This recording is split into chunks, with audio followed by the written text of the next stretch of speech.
Come to Helmuth Ford, home of the lifetime powertrain warranty.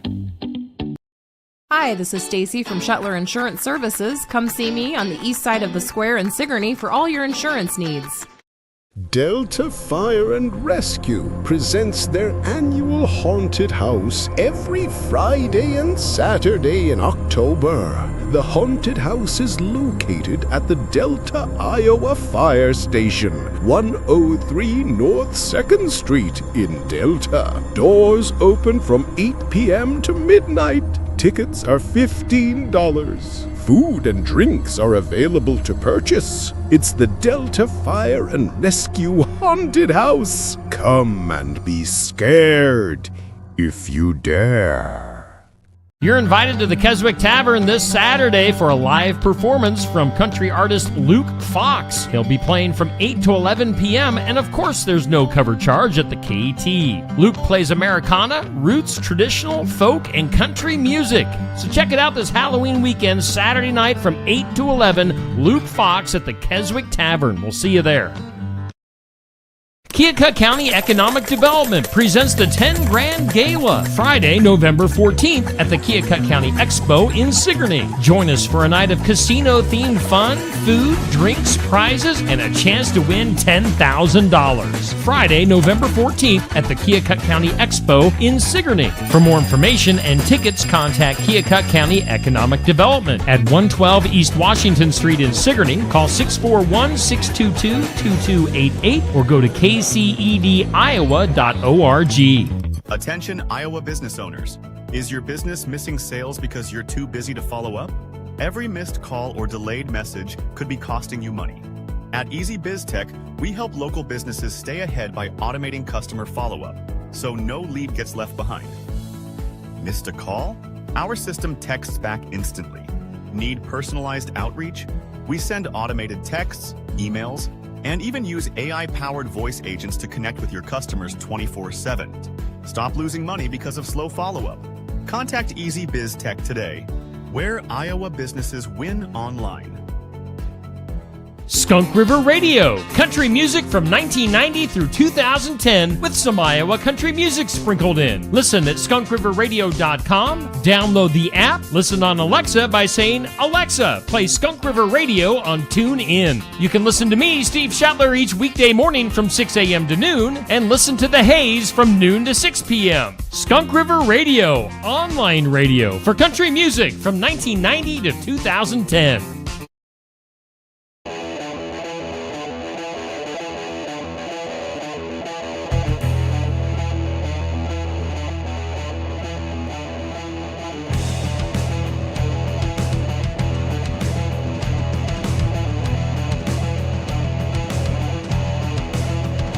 And welcome in. Time for the sports section here on Steve Shuttler Media.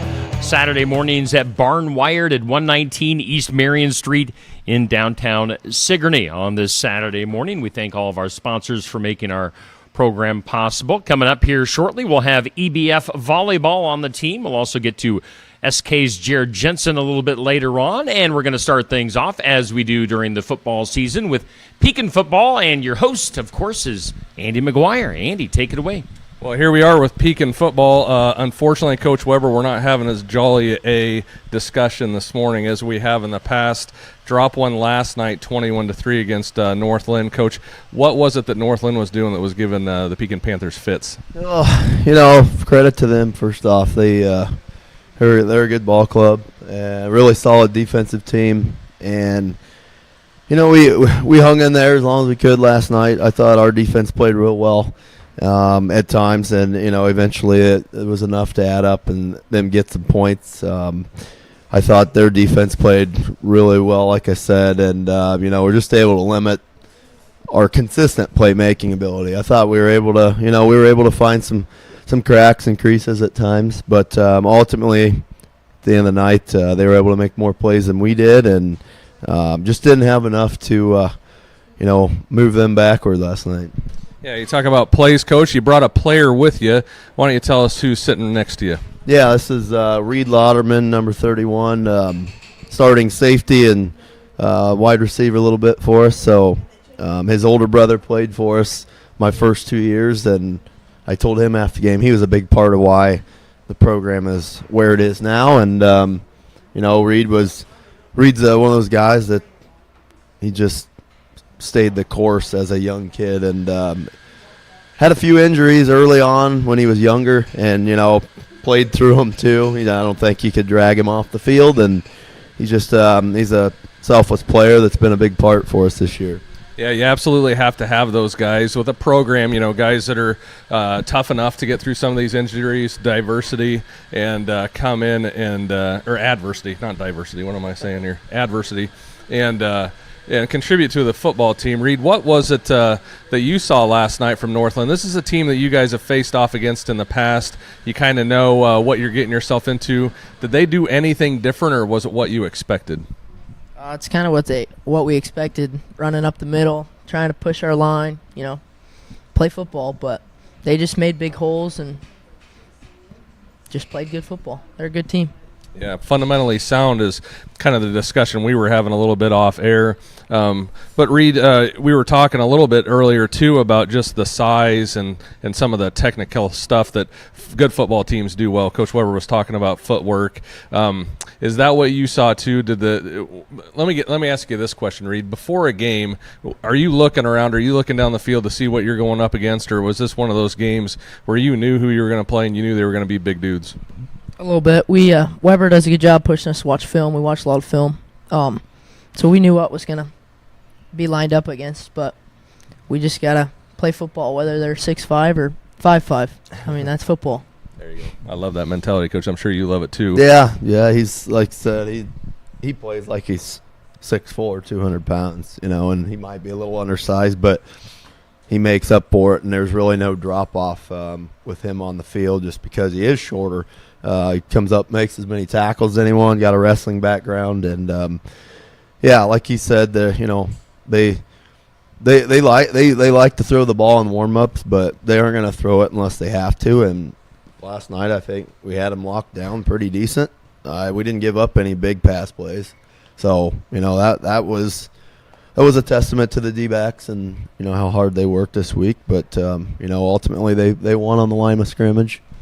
Yeah, talking about winning on the line of scrimmage, and then maybe I don't like to talk about moral victories, but the score was 21-3, so the defense was doing some good things. And looking back on the game, I think there were 3 different opportunities where Northland was able to get the first down, maybe even score on those fourth down plays.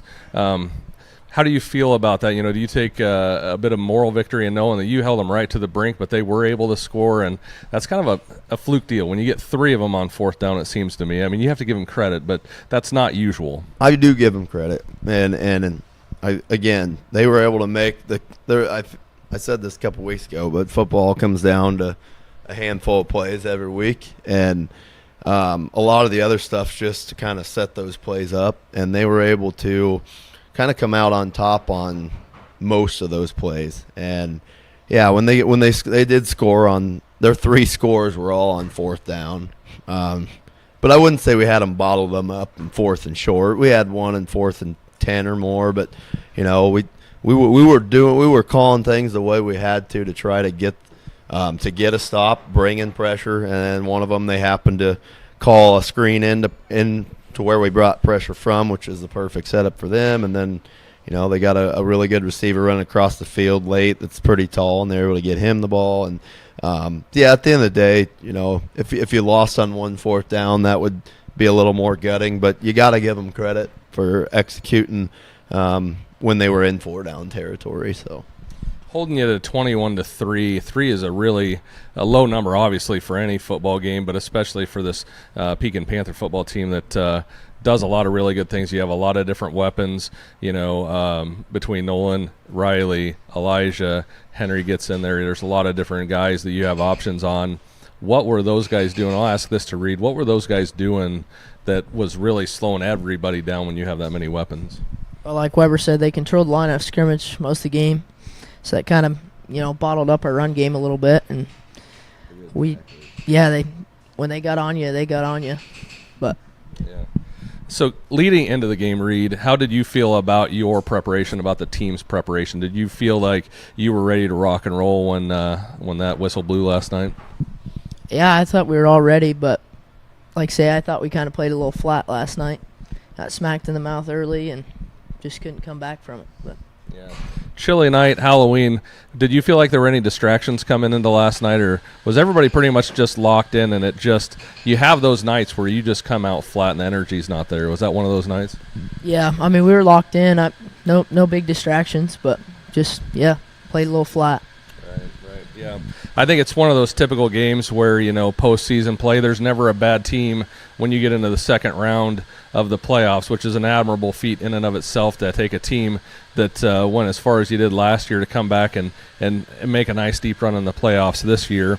I don't want to belabor this game too much more, Coach, but I do want to talk about your seniors, right? So 9-1 record last night, phenomenal season, but you're signing off some really key players, right, from this year's squad. Do you want to talk about them for a second? Yeah, I won't try to name them because it's over 10. And even though I could, I just on air I would feel bad. I'd probably stutter just a little bit. So either way, 11 great guys that all have a specific role. Some roles are bigger than others. Some guys, hardly left the field. Some guys, didn't play as much as they want. Some were special teams guys. But if we tallied everybody that's on the field in a game more than once, not just because of time at the end of a game when the game's decided, I think all 11 of those guys, other than an injured guy, are on the field a respectable amount, and they all serve a big purpose. I had some parents of a senior last night thank me a lot, and their kid maybe isn't a starter, and that means a lot because that kid's a big scout team player every week for us, and it might be more than one. And I just can't think enough. Their first year we were 3-5, so they saw some winning from the start, and they went 6-1 in JV their freshman year. So we knew we were going to have a special group when they got up here, and then they got to see the first playoff run since I've been there at 6-3. And then, got to be part of that 8-2 round last year. And then, they were able to put together something that last year's team wasn't able to, and that was have a perfect regular season and capture our first district title since I've been here. So, I think if you do the math, you're at 26 or 7 wins that they got to be a part of, and, maybe, 10 or 11 losses. So that's a pretty good experience, and I didn't love the trophy, but they get to hold on to it and come back, and they put it in the case last night, so they'll get to remember that when they come back through the halls. Yeah, that's really important, Coach, and that's as you were describing, as you were walking through that, I couldn't help but think of one saying, one old adage, reap what you sow. As the season comes to an end, or maybe in the next couple of weeks, will you just sit down and look back at some of these kids or some of these games and just soak it in and say, you know what, this is something that I built or I brought back to this Pekin community, because Pekin was in a rough spot. They hadn't won the games, and we know what the records were. And then you come in, and I feel like the culture's been reestablished. The wins are coming back, and, you have to reap what you sow. I know you're an X's and O's guy, and there's no acceptable outcome other than winning, but at the same time you do have to take the victories, right? Yeah. I mean, it's a group effort, and we got a great staff, and we got that if you build it, they'll come. We try to set things up so that the kids were excited. They love the weight room.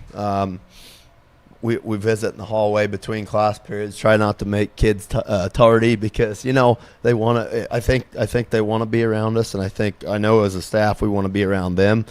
I don't think there's a day where anybody's miserable coming to practice, and that culture saying about culture is how you feel about your job on Sunday night, whether you want to go to it the next day. I think our kids look forward to game week, and like I said, X's and O's are fun, but it's really about 10% of the game, and then, everything else is, being around your buddies and the staff, and enjoying, where you come to work every day.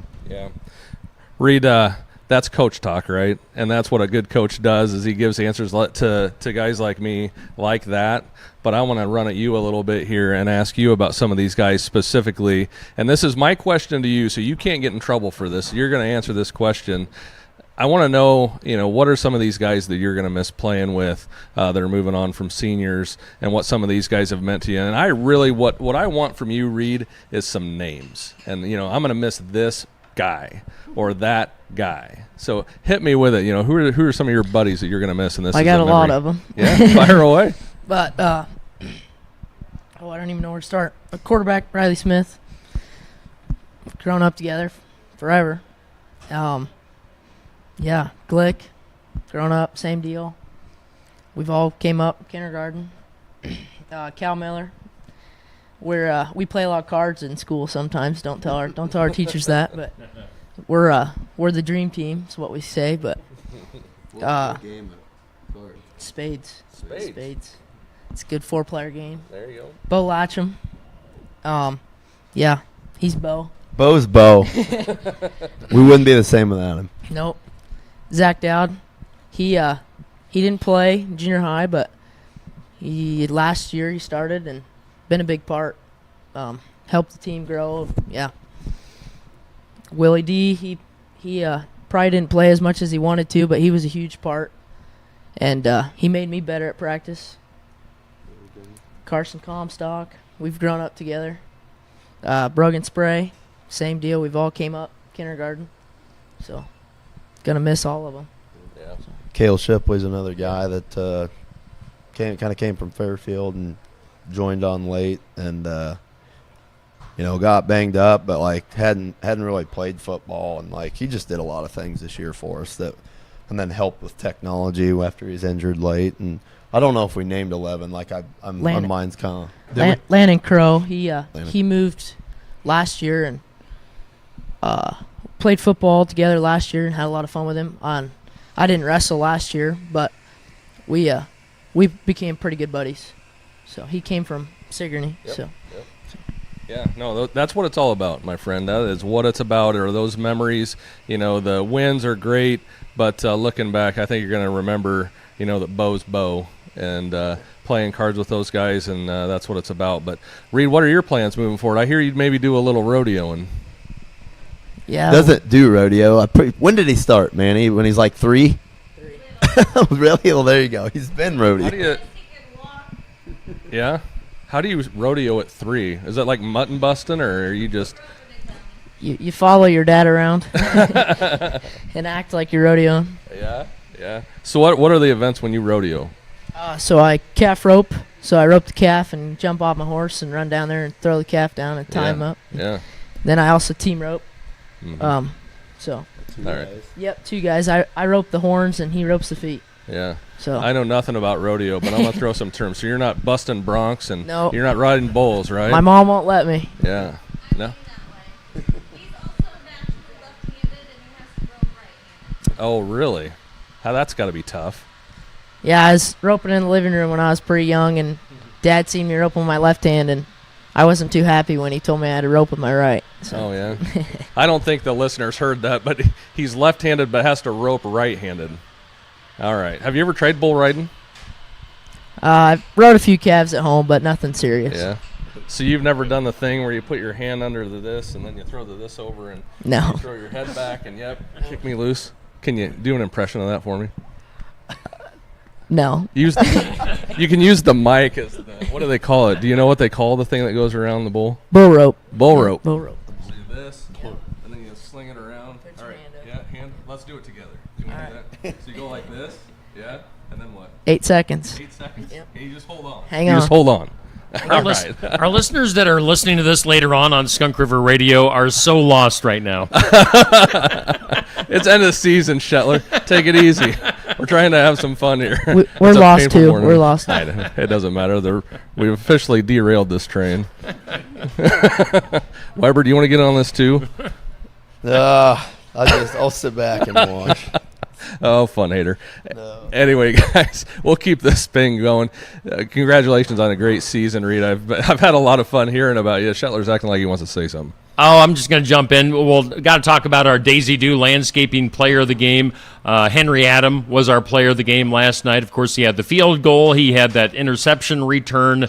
Any thoughts, Coach, on Henry's play from last night? I know you kind of talked about it. He's an electric player, man. Electric. And, you know, our whole team played well last night at times.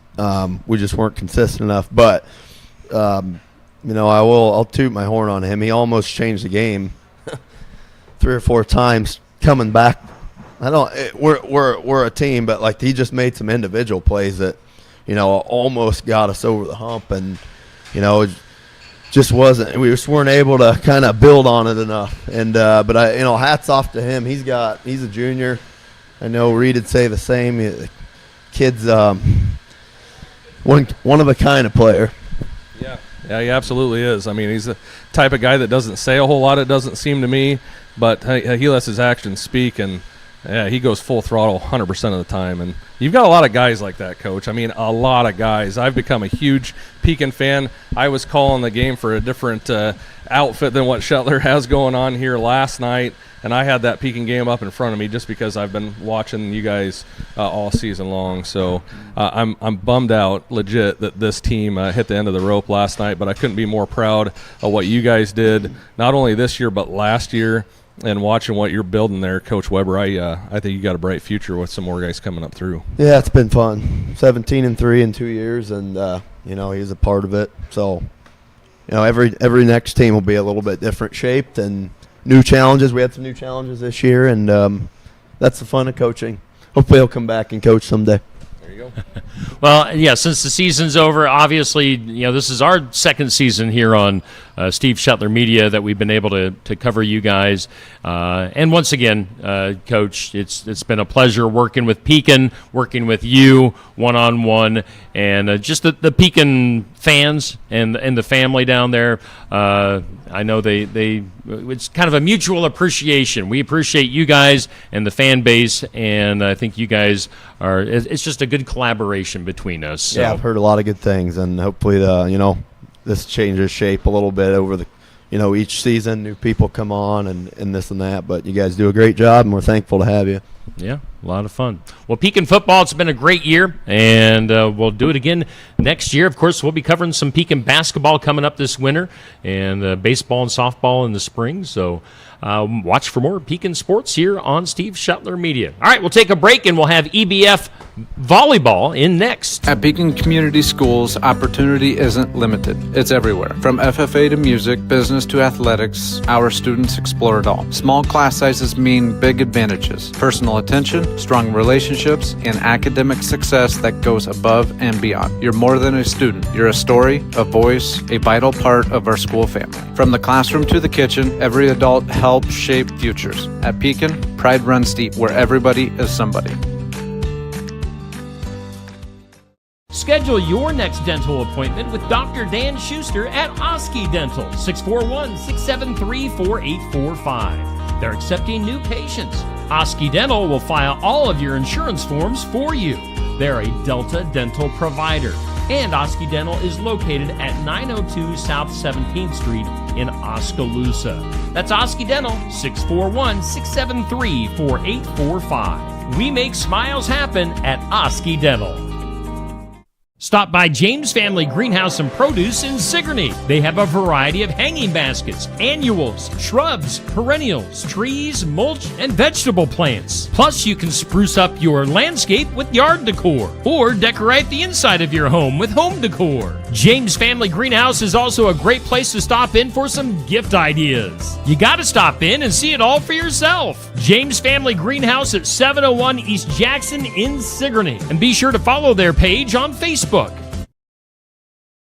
Looking for more than just a job? Find a career where you make a difference right in your community. What I appreciate about First Resources is our dedication to innovation, always looking for ways to expand programming and offer greater opportunities for our staff and everyone involved. First Resources staff are amazing. They're committed and they are motivated and they are fierce advocates to help clients meet their goals. If you're ready to join a team committed to making a difference, apply online and join us at First Resources. Find your Iowa dream home with AE Realty in Montezuma. With unparalleled industry knowledge and local expertise, AE Realty is the Montezuma real estate expert you've been looking for. Whether you're buying or selling, AE Realty can help you get the best deal. You can find AE Realty at 321 East Main Street in Montezuma. Call 641-623-2639 or go to aerealtyinc.com. Build it together. Build it with Valley Lumber. Are you building a new house or maybe wanting to do a remodel? Come check out our showroom at Valley Lumber and Hardware's Eddyville location. Cook kitchen cabinets, masonite interior doors, and more. Not sure what you want? Let us help with the design and layout of your new kitchen or remodel. At Valley Lumber and Hardware, we can help with any room in the house. From lumber for building to shower enclosures, paint, and more. Choose Valley Lumber and Hardware with locations in Eddyville and Albia. And we're back with the sports section. We're live at Barnwired in downtown Sigourney, a fantastic place to stop in, get some coffee and some breakfast on a Saturday morning. Before we take it back live, let's take a look at our AE Realty area high school football schedule and results from last night for the area teams that we cover here on Steve Shetler Media. And it was a rough night overall. We lost all of our area teams. Pekin came up short against North Lynn. 21-3 was the final there. Beckman Catholic over SK. Sigourney Keota 35-0 was the final there. Yikes, Montezuma had to go all the way to Audubon last night, over by Nebraska. 82-0 was the final there.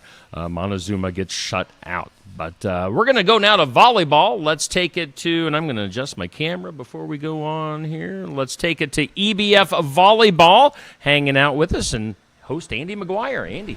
All right, we have the Eddyville Blakesburg Fremont Rockets, or maybe we'll call them the Rockettes. Do you guys go by Rockettes? I've always wondered that.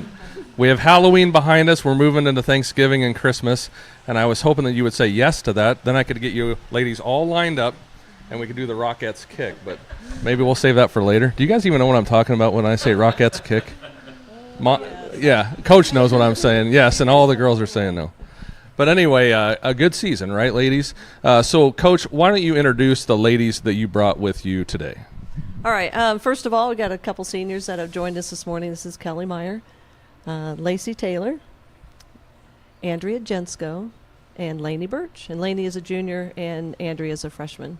All right, there's no way I'm going to remember these names, ladies, so forgive me out the gate.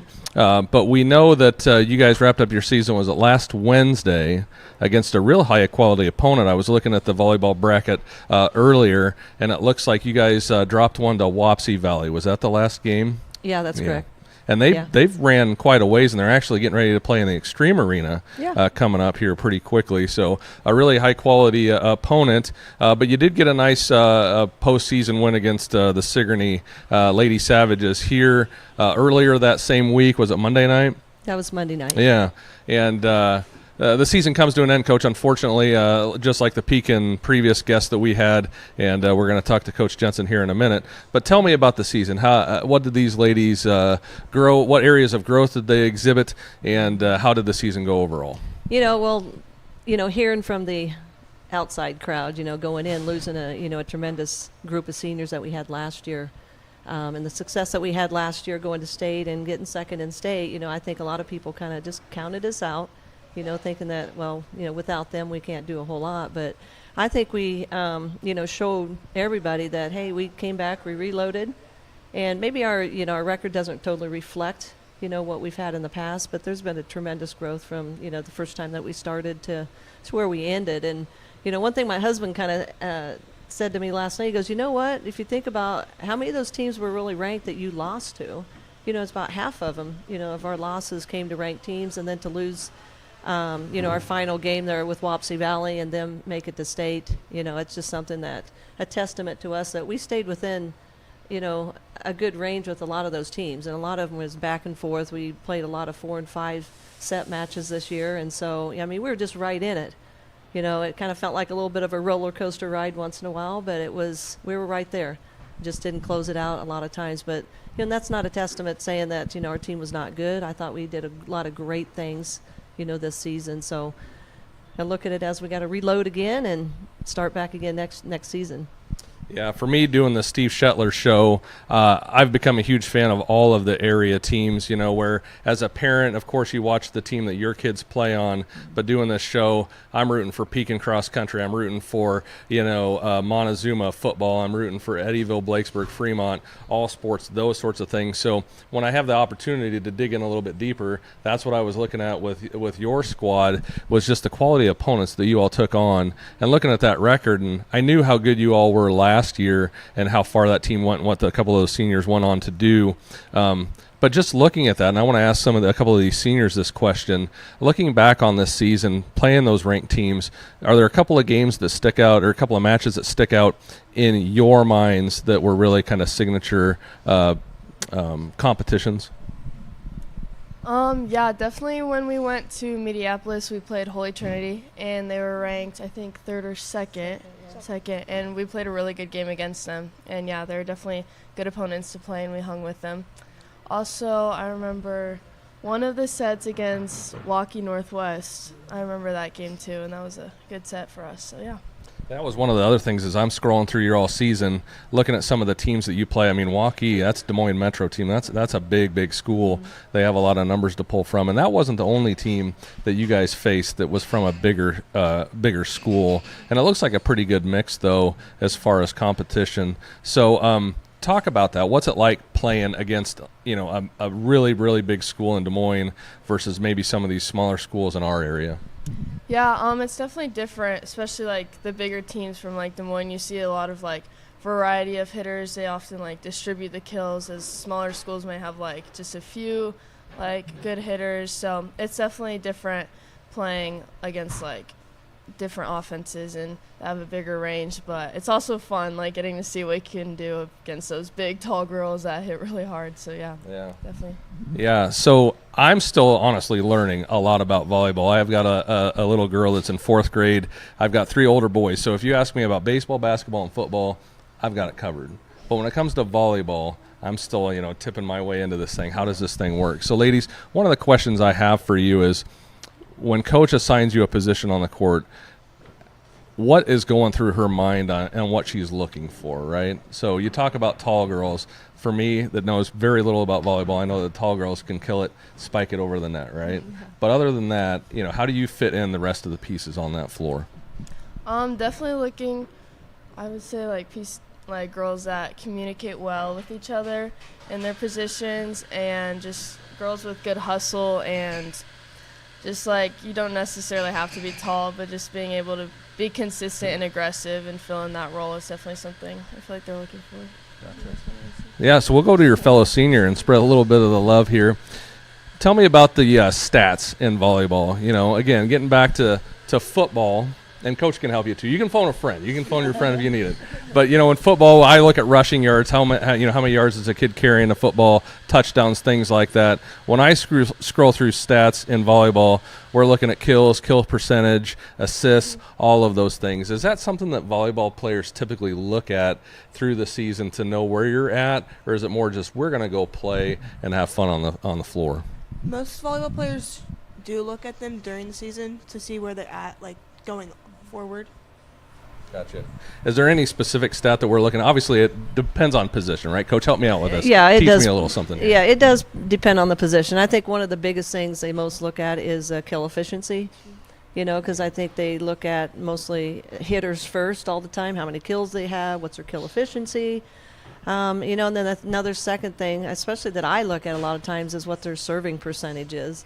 And there's always kind of this little cliche of, you know, the percentages of winning a lot of your matches kind of depends on, you know, what your team serving percentage is and, you know, the effectiveness of that. And, you know, one of a huge thing is also with this gal back here, our junior, Lainey Birch, she led our team this year with 50 ace serves, you know, which is huge, you know, and may it be that you can kind of see with how does that ace serves compare to their serving percentage. You know, sometimes you can give up a little bit of lower serving percentage, but you got a higher percent of those aces, and so that's something that they really key on as well. And sometimes in stats too, you look at from the back row of how many digs somebody has, and sometimes that kind of be an indication of a few things. May it be your poor in blocking, or maybe it be that, hey, we can really pick up things on the floor. So until you see some of the teams, then you kind of get the gist of what some of those stats kind of mean and who they kind of go place to. But yeah, it's just something that, just like in any other sport, you take a look at what's those stats, and it kind of dictates a little bit about your team as well. Yeah. Steve will like this quick little anecdote that I have. My wife was a volleyball player in the junior high, and she tells me that she was a dynamo server because she would hit the ball in a certain fashion and she'd put some spin on it, and then whenever the defending player would try and hit it, it would just go wacky, I guess. I don't know. So, Lainey, talking about this ace deal, right? You have, the coach, you said 50 aces on the year. Yeah. What's your secret? How do you do that? I'm not really sure, I guess. I have a float serve. I guess that might help a lot. A float serve. You got to help me on this one. It, Guy knows doesn't- nothing about volleyball. It doesn't spin, but Okay. it moves around. Oh, that sounds really like a knuckleball in baseball. No Kinda. movement, but just kind of. It goes and then it bottoms drops out a little bit. So Really? yeah. So how do you hit something like that? Can you demonstrate that for me just a little bit back here? So is this one that you throw up and hit, or is it Yeah. underhand hit? Throw up and hit. Yeah. Is that what they call it, underhand? No. No. That's something we don't want to teach our kids to Excellent, do. excellent. Does anybody do the old underhand hit anymore? I see it sometimes. You see it obviously more a little bit at the junior high level, but that's something I won't say I frown on, but it's like, if you're going to be successful, unless you have a really tall ceiling, Yeah. that's not a skill that we want to instill in our players at all. So. Yeah. So, Coach, what you're telling me is my wife's serve isn't as neat as she's led me to believe. Well, depends. Depends on if she could place it, in certain spots really well. Then Yeah. that could be successful. Okay. And way back then, Yeah. I don't know how old your wife is. But Old enough to know better. but no, sometimes you got to do what you got to do, because I know a lot of times these girls have heard me say over and in. I don't care what it takes, over and in. Sometimes with serving, Mhm. and so obviously that could be something that might be that over and in ball they need. Yeah, great. Yeah. So I'm learning a lot. So you ladies were a little bit nervous coming on the show, and I'm telling you, you can sit in front of the camera and say, I know absolutely nothing about this, and ask 5 people to help me out, and to get a lot of stares coming back at you like, you know absolutely nothing. And that's true, because I know nothing about this sport other than don't let it hit the floor. Exactly. Is that, that's the gist of it, right? All right, so now I'm a volleyball expert. So let's go to your freshmen back here. Talk to me about your teammates. We've talked about nuts and bolts in volleyball. We've talked about the season a little bit, but talk to me about this team and what it's been like as a freshman playing with this group of ladies and the others on your team. Well, I really love my teammates. They're really special, and they really taught me how to play this game a little better than what I knew before. And I don't think I could have played without them.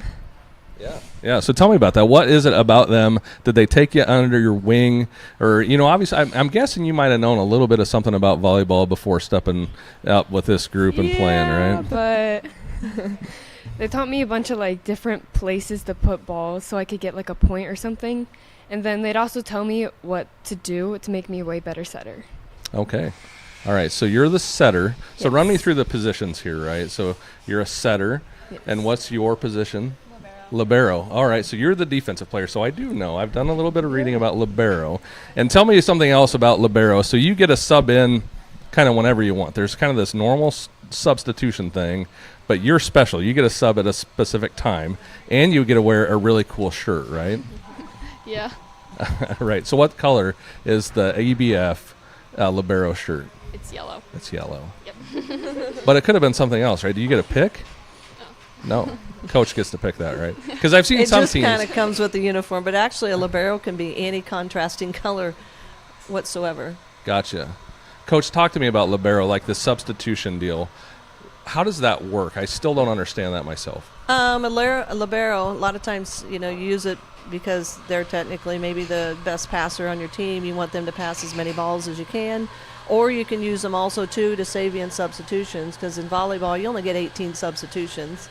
Okay. And so a libero does not count in one of those substitutions. So when they come in and out of the game, then they, you don't use up one of your substitutions. And we came into a game one time I want to say it was over at Sheraton, and it was just kind of back and forth type of games, and we almost ran out of substitutions. I haven't had that happen all year, and so I'm thinking, oh my gosh. And that kind of just led me into making sure we use a libero a little bit more effectively to help us save on that so we don't get in those kind of situations. Because, you know, if it's a small back row player that we're using, we ran out of substitutions, well, she just now became a front row player. So that's something that's kind of scary, out of the norm. And so yeah, they come in for anybody that's in the back row. They do have to sit out,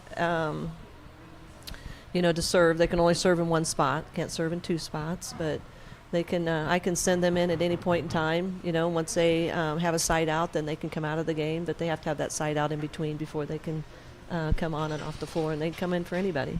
Okay, great. Yeah, thank you for helping me understand that better. And coming forward to the seniors now, ladies, the season, at least for volleyball, is over. What do you all have in store moving ahead for the rest of your senior year? I'm going to manage basketball because I'm also going to throw for track and manage softball. So you're going to have a busy couple of months coming up here, managing basketball, throwing for track. Are we throwing discus or shot or both? Both. Excellent, excellent. And how about your friend? What do we have planned up here? Yeah, basketball, and then looking forward to track. So yeah. All right. So talk to me about this team, this volleyball team this year, kind of the culture. Tell me about the fun that you all had together. Did this team click pretty good, or was it not so clicky? Yeah, we definitely, like she said, lost some seniors, had some spots to be filled in. But, yeah, we had a lot of younger girls come in and fill those spots really well. And, yeah, we definitely, like, kind of clicked, especially towards the end of the year. It was such a fun year. Like, everyone was just so funny and, like, relaxed. And, like, it was just definitely, like, probably one of the funnest teams I've been on. I'd love to hear that. So is there any story that you can remember that you can share that would be a funny moment from this group? Probably playing at our Johnston camp, we played cheating Uno, and we got coach involved.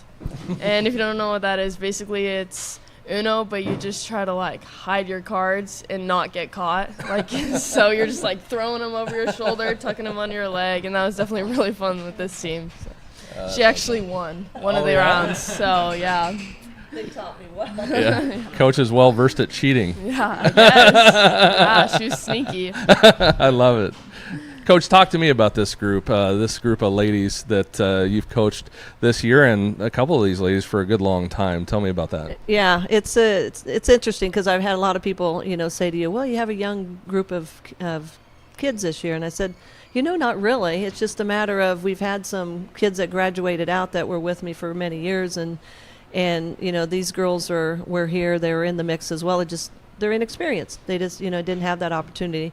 They had the opportunity to be there as a team player, be on the bench play, and also be able to cheer on the team. You know, so we have had a lot of ups and downs, I think, just with our play. But overall, the team has stayed very, very close with each other. You know, very selfless type of play. There's times that during matches, wherever maybe the terrain allowed, I would look in front of me and during, you know, say we made a great kill, and I'm looking, they're running around me and they're having fun on the sidelines, and I think this is probably one of the first teams that I think maybe one match I think they sat, or one or two, just because that's something new in volleyball too. With your team can be standing at the end of the bench. You know, a lot of times the kids will do that now, and these guys were very active all the time, just doing things fun and cheering, and that's just really exciting to see because, you know, there's times where, you know, you just got teams that'll just sit there and, you know, just because they're not in the game, they don't get too involved. But this was just the opposite this year, and it was really fun too.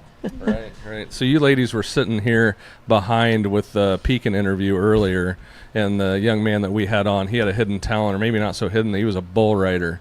Do we have any hidden, or not a bull rider? He was a rodeoer. I gotta be careful about that. He did not ride bulls, but he was into rodeo and roping and stuff like that. Do you ladies have any hidden talents that you'd like to share?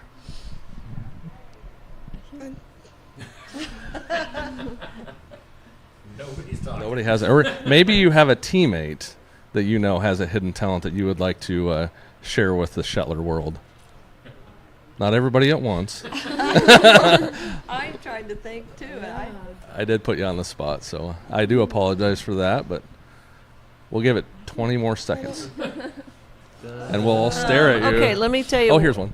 Just a story that happened this year of one of our middles. And she's kind of probably one of the biggest jokesters I think we have on our team, and her name's Lainey Batterson. She's our softball pitcher, too. Yeah. Really good at pitching. And she texted me one day, and she says, hey, she goes, I don't think I can be at practice today. And she had a picture, and her whole arm was all bloody and everything. And I said, oh, my gosh, I think we had a game the next day, too. And so, are you going to be able to play? And she had me going, and I was just like, oh, my gosh, how many stitches did you have? And then later on, and even from the conversation from the text, I really was not getting the gist that she was joking with me until she got to practice. And I'm like, oh, you were joking. Well, that day they went to, she's really good in art. And so they went to, I think it's a visual arts day over at William Penn that day. And they did like makeup artists and stuff like that. And she made her arm look like she had all these stitches. And she said she got bit by a dog. And oh, it was just the funniest thing. But she had me going. So I would say she was probably one of our funnest ones that we have on our team because she's just such a jokester all the time. Yeah, that's great. You got to have people like that to lighten the mood a little bit. And then to do the makeup artistry stuff, that's really interesting. Yeah, so she's really talented in that area. Yeah, great story. Thanks for sharing it, Coach. All right, you ladies have had time. Do we have any more? I don't have anything. No. All right. Well, I won't put you on the spot anymore. Congratulations, lady, on a really great season. And thanks for teaching me a little bit more about volleyball. So I'm going to leave here a better person because I was able to visit with you. I appreciate you. Andy, I'm going to jump in. Of course, I look at the stats, kind of put together like the male and female athlete of the week polls and the team of the week polls. And, Andrea, as a freshman, you always stood out with the number of assists that you had. I'm looking at Bound, 643 assists. Coach or Andrea, is that a big number? I mean, as far as like assists go that I've seen from like other area teams that I'm looking at, that seemed like a big number to me. Yeah, it really is a big number, especially for her being a freshman. But if you look at it, though, and you look at the stats of how many swings like Lacey will take in a match, she swings a lot, too. Okay. Our other outside that we have, she was getting a lot of swings, and we were using even back row as a lot of our offense, too, and getting a lot of kills off of there. And so, when you set it up from front row to back row, it racks up the assists for the setter for a lot of that, which it's just you look at and the teams that you play and just the caliber teams that you play as well and the opportunities that the other teams give you to be able to set the ball up. But I think that's a testament to our hitters, too, that, they were making some great strides into being able to, rack up those kills as well. And plus we had some multiple sets. We didn't just play just 3 sets and just 3 sets. We had, 4 to 5 sets, throughout our season, too, which kind of escalated that a bit. But, for her to come in and to do that, I think that's a testament to, the future of our program as well, to have somebody who can get their hands on the ball that much. Yeah, awesome. All right, well, as we always say, EBF does very well always in the polls that we put up. You guys always get great fan support, so I'm sure we'll be seeing, we've had some of you on some of the polls already. Can't remember if we had any volleyball players win anything yet this year, but I'm sure will be some of your names popping up again this year throughout the sports year. So EBF Volleyball, thank you so much for coming up to Sigourney today on a Saturday morning, and best of luck in the rest of your sports year at EBF. Thank you. You bet. And we'll take a break. Come back with SK coach Jared Jensen right after this. The mission of Essence of Life Hospice is to provide comprehensive, coordinated care to individuals with life-limiting illnesses and to their families, and to support them in the process of death and bereavement. Our goal is to provide palliative care that addresses the physical, psychological, and spiritual dimensions of service for the terminally ill as an integrated whole. We pride ourselves on providing the highest quality care and are on call 24 hours a day, 7 days a week. For more information, visit essencehospice.com. Keota Community School District, we are proud to lead with innovation, excellence, and the heart. With our student-teacher ratio low, our classrooms are built for connection, giving every student the attention they deserve. We continue with our 4-day school week for the 25-26 school year, creating more time for personalized learning, enrichment, and support. And the results speak for themselves. In the 2024 ISAF scores, our students ranked number 1 in math and number 2 in English in our conference. That's academic achievement. That's community pride. That's Keota Schools. Complete Care of Iowa is a medical clinic located in Sigourney, Iowa that provides care to patients of all ages. Located at 113 East Marion Street in Sigourney. Call 641-541-4040. Complete Care of Iowa is open Monday, Wednesday, and Friday from 8 a.m. to 5 p.m. and Tuesday and Thursday from 9 a.m. to 3 p.m. Saturday by appointment only. They're currently accepting new patients. Find more information at CompleteCareOfIowa.com. Complete Care of Iowa. Healthcare for where you are. Stam Garden Center. Transform your indoor and outdoor space with our stunning selection. Visit us today, open 9 to 6, Monday through Saturday, located at 2421 Highway 92, Oskaloosa. Early fall days can be pretty warm, and a well-chilled white fruity wine might be very welcome, especially if you're sitting outside. Tassel Ridge, Iowa Edelweiss is an award-winning popular wine that can be sipped or paired with spicy foods.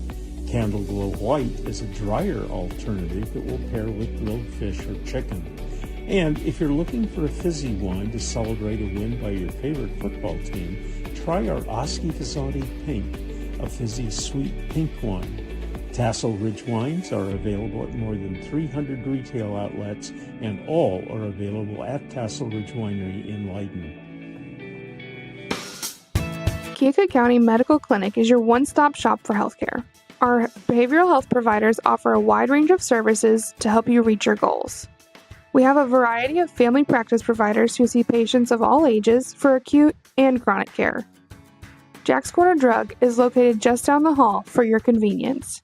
Call 641-622-1170 to reach the clinic or 641-622-3184 to reach Jack's Corner Drug.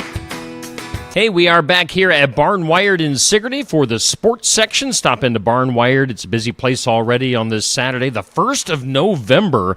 Before we get back into the show, let's run through our winners from this past week for our Keokuk County Hospital and Clinic's Male Athlete of the Week, as voted on by our people engaged on Steve Shetler Media. Rhett Pargin of Montezuma Football was voted our Male Athlete of the Week. He had a nice week, 480 votes for Rhett, so congratulations to him. Our Kelly Stiles State Farm Female Athlete of the Week for a second time this year is McKenna Montgomery from Albia Cross Country, who I saw was the state champion, individual state champion, yesterday at State Cross Country. So congratulations to McKenna Montgomery, heck of a runner from Albia. And then our Emma Ratliff American Family Insurance Team of the Week this past week, as voted on, was for a second time this year, Montezuma Football. So congratulations to Monty Football. Their season came to an end last night clear out in Audubon, Iowa, over by Nebraska. So, all right, let's get to our last segment of the morning. We've got Andy and Coach Jensen from SK Football. Andy. Coach, we hit the end of the road last night, simply put, at Dyersville at the Beckman Catholic Trailblazers. And one of the things that we talk about when we talk about football is games are won and lost in the trenches. And unfortunately, last night, I think we were a bit outmatched. Coach, what did you see?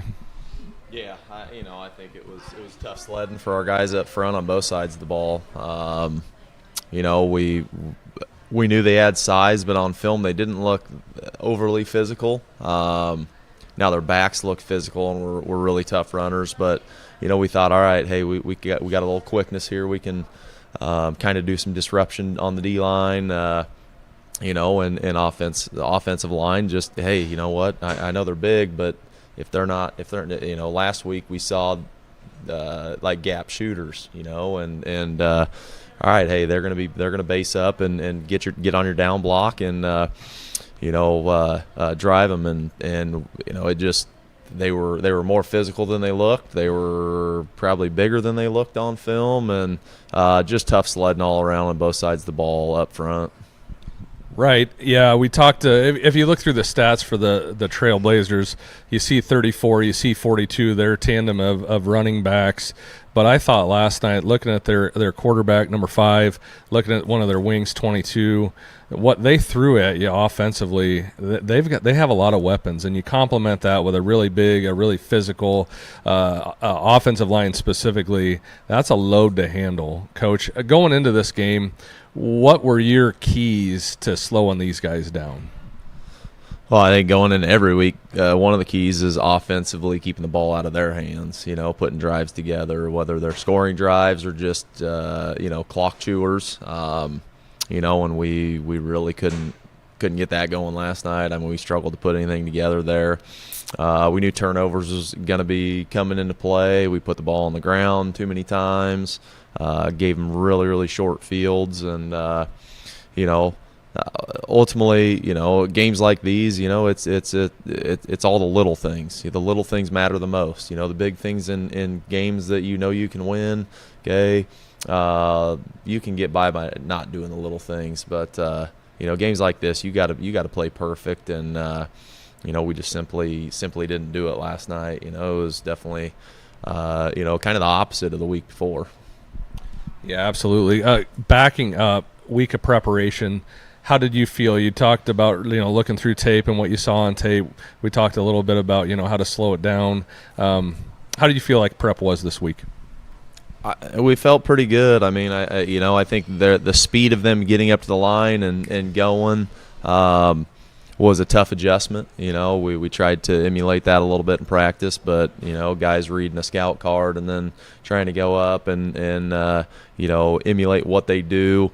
We obviously didn't get that done, but preparation wise, we felt pretty good. We felt good about who we were, what we were doing, and but you go into the contest and they're just doing everything at a much higher level than a scout team may be able to do, and so overall we all felt pretty good. We felt like it was a pretty evenly matched game. With their record, maybe it didn't look like it, but they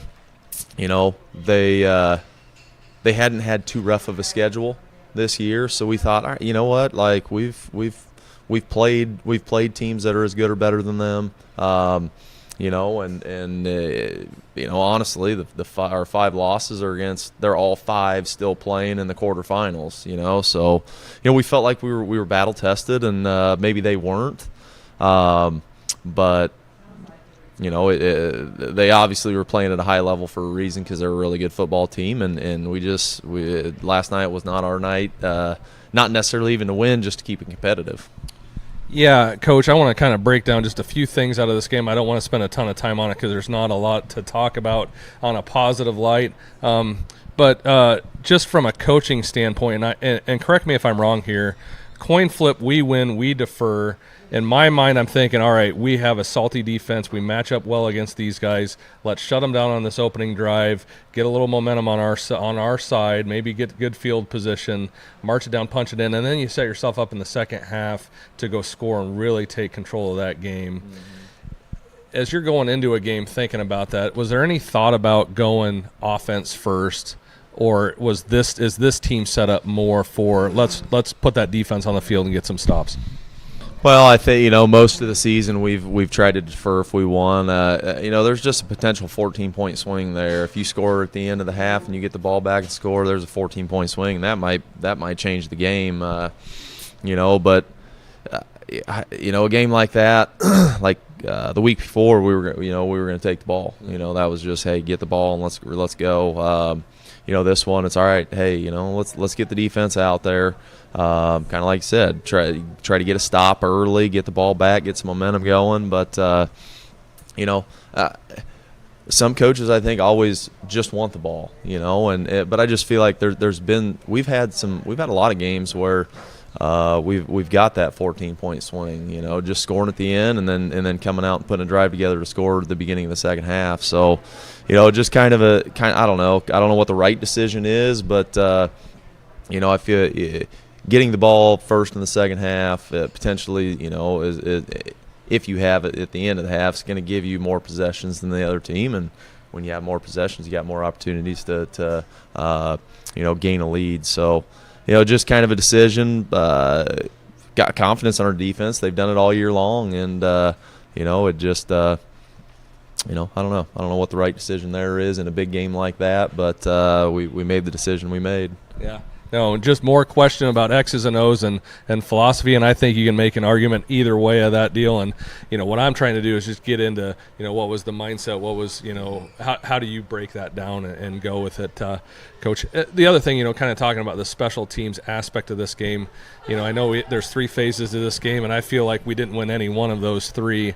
But the kicking game was a little bit off last night, I felt like. The opening kick, Owen uncharacteristically kind of puts one out of bounds, gives them pretty good field position. And then, I know that Lou had some snaps for punts that were pretty high on him, and just timing didn't feel right on that punt unit. Can you just talk about the special teams last night and the impact that had? I felt like we were constantly giving them pretty darn good field position. Yeah. Honestly, pre-game, Coach Kelly told me, hey, if we got to kick a field goal, we might want to go with somebody else, go with Riker, and Owen was just I don't know what was going on. He was starting on offense for us for the first time, so I don't know if that had him nervous or the weather. Obviously, I feel like for kickers that is something that can affect you. Being cold and not just being loose. I mean, technique wise with kicking is huge, and I don't really know, but yeah. Kicked one out of bounds, kicked the only kickoff we had out of bounds, but punt-wise, Jacob obviously had a dinged-up shoulder, which is our long snapper, and, so we had Dane Chittick stepped in and snapped for us, and, maybe a little bit nervous there too. He's a young kid still, and, I think he's only going to get better, but not quite there necessarily maybe on his long snap quite as efficiently as Jacob would be. But, the other thing, we practice punt throughout the week and all that, but, it seems like it's been quite a while since we've punted, so, that group hadn't really been on the field a whole lot, but, yeah, coverage game, I mean, they had some electric athletes. Number 11 would catch that, the punt returns, and he always got sufficient yards on those returns. So, they're just a complete all-around team. We just struggled at times in certain aspects, and like you said, we didn't win any aspect of that game in any of the 3 phases. Yeah. I did think there were a few bright spots. Blake Baker on that sack. I think we were just before half. Came off the left side, followed their wing on the backside, and just put a nice hit on the quarterback. And then Landon Fish, I thought, made some really nice open field tackles for some guys that were much, much bigger than he is. So I think there's some positives there. But I think the key takeaway from this game is you do have a lot of youth on this team. And you talk about Dane Chittick put in a really tough spot last night. It's a long snap on a really high-quality team with some big dudes right in his face. And then you had Aiden Greiner back and a handful of other guys that were stepping in last night on a team. Jacob Leib shoulder issue was obviously lingering. Just a lot of different moving parts to this game last night. Coach, before we talk about some of these young guys, I'm going to ask you about the seniors and what this senior class means. We have to do it every year when we get to this point in the season. Talk to me a bit about some of these seniors, if you would. Yeah. I mean, the group in general, just a very calm and collected group. Not too many guys fit outside the box of I guess normalcy. Very humble. Hard workers. I mean, it's a group that they've been through it. They've seen the success. And they wanted to continue on that tradition. They were great leaders for us. I think that's kind of the glue that held this thing together early on, was them just knowing they've seen it. They've been on teams that went 0-2 out the gate, and then we were off and running, and they just stuck with us, and I'm just proud of their efforts. Your senior year, you want to be undefeated, you want to be state champs. They took some lickings early on, but they kept coming back and kept working and stayed together and kept the team rallying. And just phenomenal kids, or phenomenal young men. They're not kids anymore.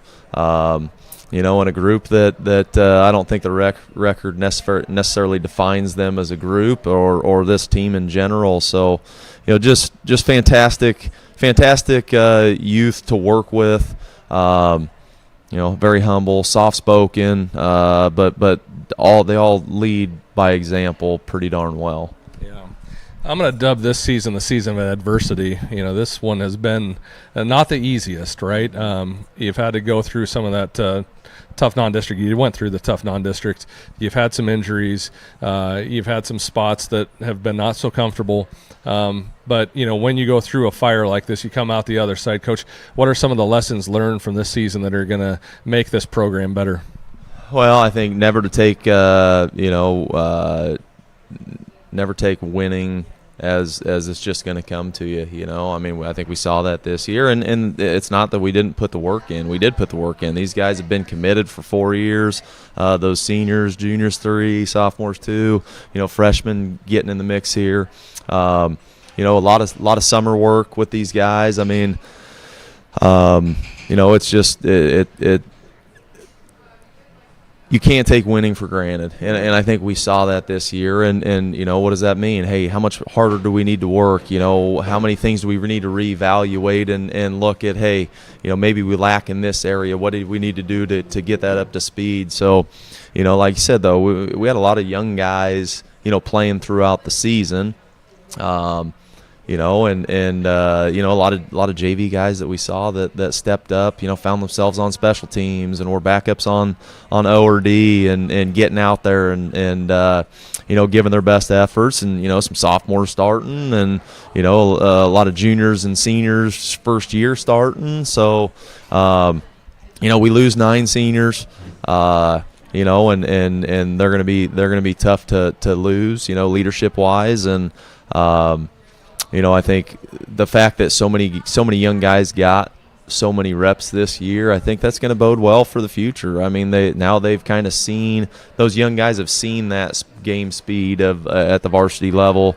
Being able to go from a JV speed of the game to a varsity speed of the game and still go out and do a really good job for us says a lot about their ability to play football and their ability to just internalize and know what's going on. And just excited for the future. But wins are hard to come by. That's the reality. And like I said, PCM, Mid Prairie, Wilton, all 3A. So they're 3 of the 8 quarterfinalists, and then obviously Regina's still in, and Beckman Catholic. So 2 1A quarterfinalists. So we weren't playing any slouches, and I think just seeing that, it's like, wow, that's pretty impressive. 5 losses to 5 quarterfinalists, and the math looks like it's going to work out that some of those teams are going to play in the Dome as well. So just tough season, tough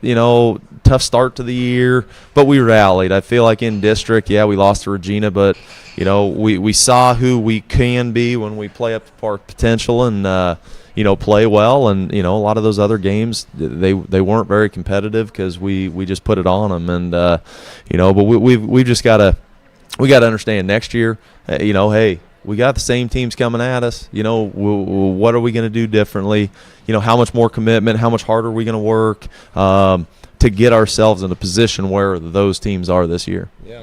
Yeah, the old adage, you got to beat the best to be the best. Coach, you're putting them in a position to play the best, it seems, or at least really high-quality opponents, and giving them the opportunity. So I don't know if you can put them in a better position to try and take that next step, right? And, there's a lot to be optimistic of. I don't want to spend too much time because we spent some time on a previous episode talking about the JV, talking about some of these younger guys that are coming up through the program that are gonna do some big things for you. So there's a lot to be optimistic about. Coach, before we wrap this season up, how about a shout out to some of the other coaches that we haven't talked about a whole lot this year? Coach Sellers and McCauley and Kelly, Weeks, Holt, all these guys helping out. And then also, I want to give a shout out to Adam Sellers. I know that Adam spends a lot of time breaking down film, and I thought he's done an awesome job. I know he spends a lot of time close to the program and doesn't get the shout out sometimes that I think that he deserves. One of those guys behind the scenes that I think absolutely weighs in on this program on a regular basis. Yeah, absolutely. I mean, our coaching staff, man, I wouldn't trade these guys for the world. We're a small group, most of the other staffs we see have double-digit guys. I mean, we're stretched thin with the guys we got, but everybody knows their role. Everybody, we've got positions to coach, all of us, and giving them the green light. You go coach those guys. You know what you're doing, and they do a fantastic job. We work well together, can bounce ideas off each other. We can argue together and not have the hatred towards each other, and it's just a great group of guys. Wouldn't change it for the world, and we wouldn't be where we are. Without any of our assistant coaches for either now or in years past. I mean, everybody that coaches in this program, you're not a stand-arounder, you're a coacher, and just try to get the best out of your kids, get the reps you can. But I rely on those guys a ton. McCauley's the defensive coordinator. Coach Kelly and Coach Weeks worked with him quite a bit. I mean, we all coach both sides of the ball, but those guys are kind of the defensive side. Coach Sellers. I'm kind of call him our OC. I mean, anymore I'm asking, hey, what do you think? And he's always got something ready to go. We just bounce ideas off each other, and the funny thing is I'll be like, hey, Biggie, what do you think about this? And he's like, we're on the same wavelength. That's kind of where I was gonna tell you to go. And Coach Holt works more. He works with me with the DBs and with the backfield as well. So we all coach together, but I would say your offensive group more Coach Sellers, myself, and Coach Holt, and then defensively Coach McCauley, Coach Kelly, and Coach Weeks. But again, we all kind of collaborate with amongst each other. We're all coaching both sides of the ball. And then Adam Sellers, he's a lifesaver. I mean, you get all these films. And it takes a lot of time. And honestly, if we don't have them, I don't know what we do. There'd be a lot of more people putting in a lot more time than they already do. But he goes through and the teams we're playing, go through the film and mark down or type in all their formations. So we can rally the column together. So 2 by Y, boom, all their 2 by Y plays are right here. So especially when it typically I would say regular season wise, there's the previous 3 games he's kind of doing that with. Once we started the playoffs, I mean, we were pulling every single game from every single that those teams played this year. So last week went through 9 films and labeled them all out, and does the breakdown reports. Whether it's down and distance with the a certain play they might like or tendencies they have.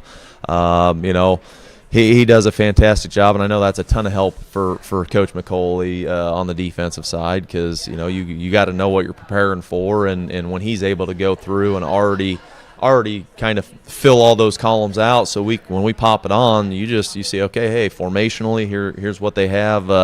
It's a lifesaver for us. He puts a ton of time in, and he's definitely someone that we count on a ton. And, hopefully he's in this for the long run as well, because he does a fantastic job for us. Well, Coach, it's been a fun season. It's been a tough season, but you've got to be proud of what the guys have put together this season, sending these seniors out. Not the record you want, but you know what? Sometimes those scars, when you look back on them, you say, you know what, it was worth it. So, again, we give shout-out to bus drivers. We get shout-out to the parents. And shout-out to Dan Tejon. He drove us every game. Him and Coach Weeks, he's a dual threat with that, too. He's he drives the JV bus and then the JV bus to varsity games as well. So, shout-out to those guys. Randy Schmidt at the bus barn, always getting things ready for us, having the burb ready, getting the buses lined up, all that type of stuff, So, a lot of people go into this program, You know, whether it's you know, the secretaries at schools that we're contacting, or we need this, we need that. You know, so I mean, it's a team effort, and you know, there's so much that goes into, and you know, I've coached varsity basketball and you know, junior high basketball and all that, but and I coach track. You know, football season now. If I was the head coach in varsity, maybe it'll be a little different. When I was coaching at Twin Cedars, you know, I was the assistant to the varsity coach, and so I didn't have quite as much on my plate there. But I mean, football season, there's just so much. I mean, you know, it's from our first game on. There's not been a day that I haven't worked, you know, since then. So we're running 10 weeks of 7 days a week. You know, the weekends, I feel bad, but I lack on my husband's skills and my father's skills, because you know, I've got to be prepared, because if I'm not prepared, how can I prepare the players to be successful? And you know, so that's like 6 to 8 hours a day on Saturday and Sunday both. So there's not a whole lot of time. The only time I'm leaving town is if I have to go somewhere, and you know, otherwise I've pretty much got a Saturday and Sunday schedule that I have revolved around the last 10 weeks, and you know, just there's so much that goes into this thing that you know, not one guy can do it all. So it's good that I've got other coaches that are willing to take care of business on their end. So you know, I don't have to necessarily do more than what I'm already doing. Yeah. Well, it takes a village to raise a kid, coach, and you've got 80 of them. 70 of them, so there's a lot of them. So it takes a community effort. I know you're not doing it for the riches that come along with this gig, but you're doing it for the passion. You're doing it for the kids, and we appreciate all the sacrifice you put in. And I can tell you that I can see it in your eyes. I can see it in your body language. When this team wins, you feel it. So I appreciate you, and I couldn't be more proud to have my son play football for you and the rest of the coaches that go on the field. So, yeah, great season. Put it in the record books. Well, thank you. Go Cobras. And I'll give a shout out to Clint Dye, Tag Team Photography. He, you know, works for Steve Shuttler Media, does a fantastic job. Appreciate you letting Clint in and to be able to do his stuff. Clint is one of the best in the business when it comes to that stuff. I mean, he really is. You know, he's always asking, "Hey, can I come in?" And you got everything you want, man. You don't even have to ask me. You come in and do your thing. I know he does a great job. He'll be right there, but he'll be out of the way. And you know, shout out to Clint. I agree. Yeah, he does a fantastic job, and you know, I think that just helps promote everything. It helps promote the program, and you know, parents love the photos. The coaches love seeing the photos, and just memories that'll last forever. Yeah. Now, Clint wasn't able to be there last night, although Sarah Wood did take some pictures that we will be putting up a little bit later on. So we will have some pictures from last night's game, courtesy of Sarah. So thanks to her. Coach, how long have you been doing this at SK now? Since 2011. That was my first year. Yep. I spent 3 years at Twin Cedars. So I don't know how many years that all is, but it's feeling like it's quite a bit. One more year and your coaching career can vote. Yeah. Well, we appreciate, you know, it's been, this has been our third fall doing this now. So, yeah, appreciate you always coming in, win or lose, on a Saturday morning here. Again, appreciate you, too. Yeah. You know, this is a great promotion for our program and all the area schools. So, you know, keep doing what you're doing, and we appreciate it. All right. Well, that'll put a wrap on the SK season, the Pekin season. Andy, I think these next few weeks we'll probably do some recaps on maybe some other teams that we haven't gotten to yet, maybe some football, most likely some volleyball, some cross country, and then we'll start previewing basketball and wrestling. So we're into that in-between time right now here on Steve Shuttler Media. Okay, well, we thank Barnwired for being our host sponsor. Get in here. They're a busy place already on this Saturday morning. Kicking off November. They are all decorated for Christmas in here already. So, stop on in, do some holiday shopping here at Barnwired in Sigourney. Well, Andy, thank you. Coach, thanks to you. And thanks to all of our guests for being on today here on the Sports Section.